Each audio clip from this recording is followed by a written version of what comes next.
Bora conversar sobre livro?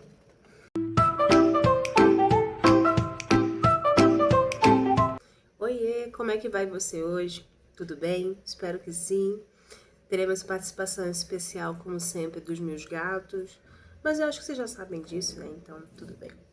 Hoje nós vamos conversar sobre o acidente dessa autora que eu tenho visto em vários lugares que eu ando, nas livrarias por aí, na internet, nas newsletters, em vários lugares, e pelo visto ela está publicando mais e mais e mais. Falei, ok, não vou perder a oportunidade de fazer essa leitura. A escritora é uma médica estadunidense e ela é especializada em lesões cerebrais.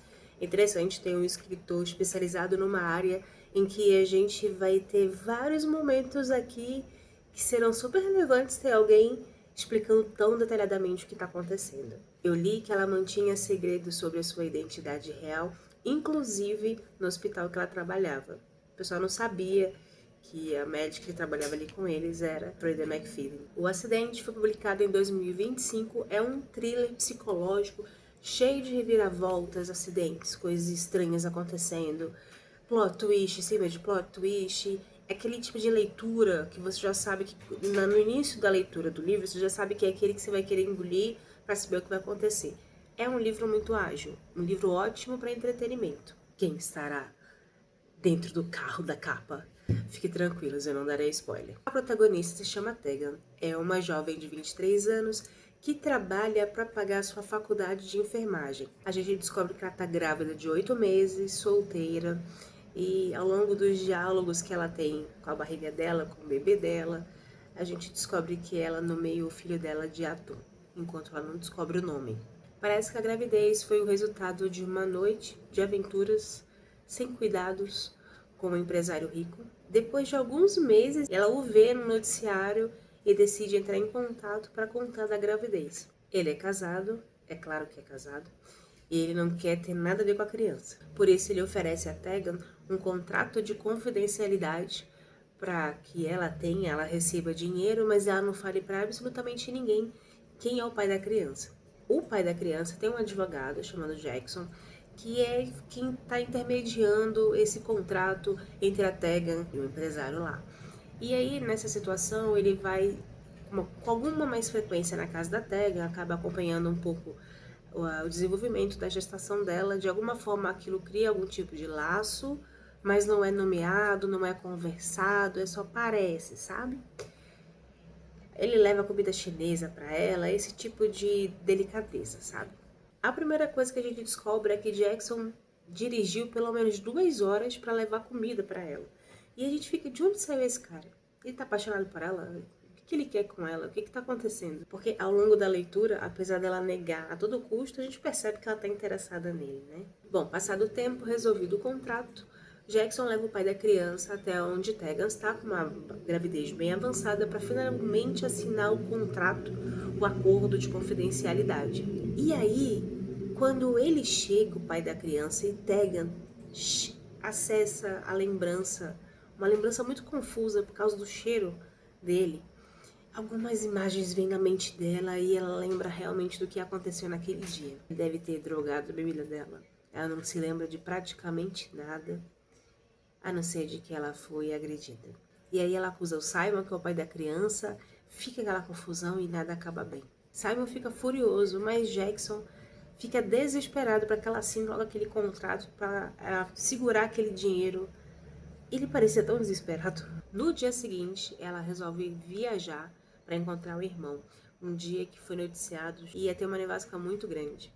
O GPS a direciona para um caminho rural, em plena nevasca, que ela vai mesmo assim, enquanto o Jackson tenta ligar, mas tá na estrada, fora de sinal, fica caindo a ligação e ela não consegue atender. Enquanto isso, o carro da Tegan, que só tem direção dianteira, acaba derrapando e ela bate numa árvore. E ela fica numa nevasca, dentro do carro, presa, sem sinal de celular. Felizmente, assim, a gente vai lendo naquele momento do acidente, parece que o bebê tá bem. Por sorte, um carro ia passando, viu o carro abatido e aquela situação toda, para tentar socorrer, vai tirando o tanto de neve de onde ela estava para conseguir abrir a porta e resgatá-la. As pernas dela ficam presas, ela não consegue se mexer direito.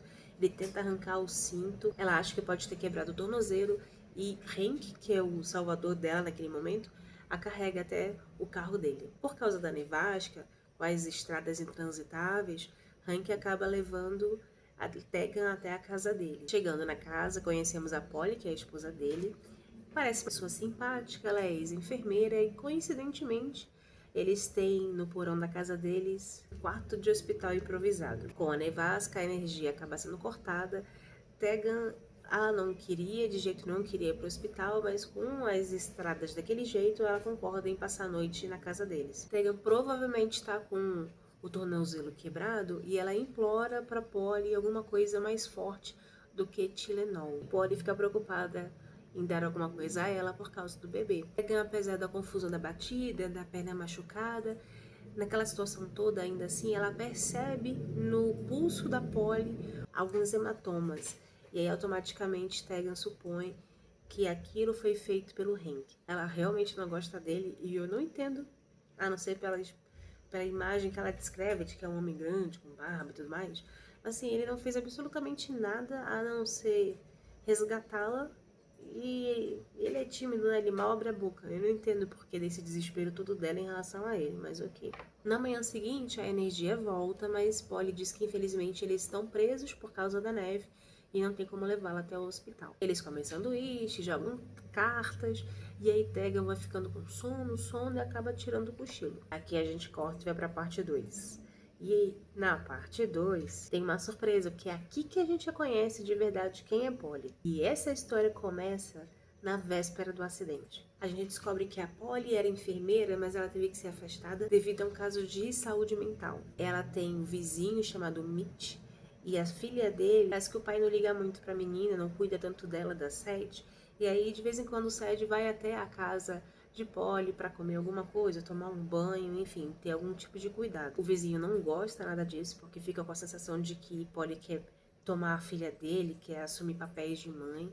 Ele briga constantemente com Polly, que tem uma confusão constante ali com ela. No meio de uma dessas confusões, ele agarra o pulso da Polly e só solta quando ele vê Hank se aproximar. E aí, Polly e Hank parece que eles têm uma linda história de amor, sabe? A gente vai descobrindo como eles se conheceram. O Hank, ele é mais calado, ele é mais fechado, ele parece escolher mais cuidadosamente as batalhas que ele luta com Polly. A gente também descobre que eles tentaram de tudo para engravidar, inclusive fertilização, que é extremamente caro, e mesmo assim eles não conseguem ter filhos, fazendo com que Polly olhe para outras mulheres com outros olhos, principalmente para mulheres grávidas. Bom, voltando para a história, Polly acaba mexendo na bolsa que Hank leva da Tegan para casa, acaba encontrando uma garrafa de uísque, faz com que ela precipitadamente ache que Tegan é uma mãe muito inadequada. Nessa altura do campeonato, nós leitores já sabíamos que essa garrafa era, na verdade, do irmão da Tegan. Ele tinha pedido para levar até a casa dele nesse encontro. Até aqui, você achou que eu te dei vários spoilers, que eu deixei muitas pistas óbvias para você? A gente não chegou ainda nem na metade do enredo. Esse livro tem um total de 4 partes, dividido em 69 capítulos e um epílogo. Polly tira o spray de pimenta e o celular. Eu vou continuar sem spoiler, fiquem tranquilos. Polly tira o spray de pimenta e o celular da bolsa de Tegan porque ela quer ficar com o bebê de Tegan. Eu falei pra vocês que ela tava com um problema de saúde mental e por isso ela foi afastada da função dela de enfermeira. Então aqui nessa altura do campeonato, o plano dela é convencer Tegan a ir ficando mais no porão, até que ela acaba tendo neném. E nesse meio tempo, ela tenta, de todas as formas, convencer Tegan a dar o bebê pra ela. Esse é o plano da Polly. Em nenhum momento Hank concorda com esse plano. Ele achava no começo, na verdade, que Polly tinha convencido Tegan a ficar no porão até acabar a situação da nevasca e tudo mais. Mas aí a polícia vai até a casa deles tentando encontrar alguma pista sobre o desaparecimento da Tegan. E é aí que a luz do Hank acende e algumas coisas começam a fazer sentido para ele. Bom, ainda tem muito mais coisa para contar, mas eu vou parando por aqui para não me aproximar de nenhuma informação que possa causar um spoiler, tá? Bom, o que eu achei? Esse é um livro muito bom para ressaca literária. Ele é assim, uma espécie de café para limpar o paladar, antes de você seguir para um outro livro mais reflexivo. A finalidade dos livros também é entreter a gente. Eu, lendo esse livro, ele ficou para mim como entretenimento, daqueles que você quer engolir e tudo mais. Mas tem coisas muito óbvias, batidas na cara, algumas coisas que não convencem, algum tipo de escrita do tipo, no momento em que a Tegan estava no acidente, o carro bateu e tudo parou no ar, e ela viu flocos de neve pairando. Não é muito a minha cara, não é muito do meu gosto. Mas, de novo, é um livro bom para entretenimento, é um livro bom para você segurar e não querer largar até o final. É um livro muito bom de final de semana para dar uma descansada, uma desacelerada. Mas eu admito que não me deu curiosidade para ler nenhum outro livro dela, não. E você, já tinha lido O Acidente ou qualquer outro livro dessa autora que tá bombando em vários lugares? Você gostou, não gostou, ficou interessado em ler, mais ou menos? Conta aqui pra mim. Aproveita e já me segue para não perder nenhum conteúdo do canal. Você que me acompanhou até o final desse vídeo, muito obrigada. Um beijo, até o próximo vídeo do canal.